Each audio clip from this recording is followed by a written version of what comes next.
Hello மக்களே, இன்றைக்கி நம்ம பார்க்க போகிறது அரிசியே இல்லாமல் ஒரு சூப்பர் ஹெல்த்தியான இட்லி எப்படி பண்ணுறதுன்னு பார்க்கலாம். இதுக்குன்னா ஜொவர், சொர்க்கம் ஆர் வெள்ளை சோளம் அப்படின்னு சொல்லக்கூடிய நம்மளோட நாட்டு சோளம் எடுத்திருக்கேன். ஸோ இதில் பார்த்தீங்கன்னா 100 கிராம்ஸில் கிட்டத்தட்ட 10 கிராம்ஸ் ஆஃப் ப்ரோட்டீன் இருக்குது அண்ட் 3.8 கிராம்ஸ் ஆஃப் ஃபைபர் இருக்குது. ஸோ இந்த வெள்ளை சோளம் பார்த்திங்கன்னா நம்ம முன்னோர்களோட உணவு பழக்க வழக்கத்தில் ஒரு முக்கியமான அங்கம் வகிச்சது. ஆனால் இப்போ நம்ம யாரும் இதை பெருசாக யூஸ் பண்ணுறதில்ல.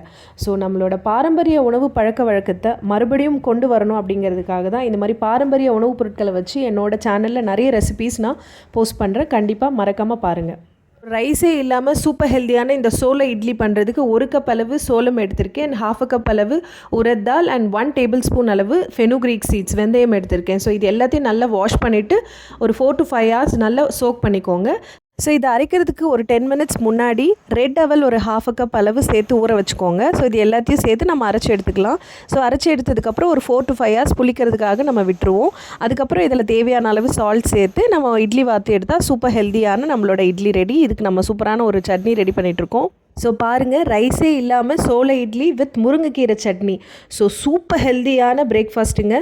ஃபைனலி நல்லா சாப்பிடுங்க, நல்லதையே சாப்பிடுங்க. தேங்க்யூ ஃபார் வாட்சிங்.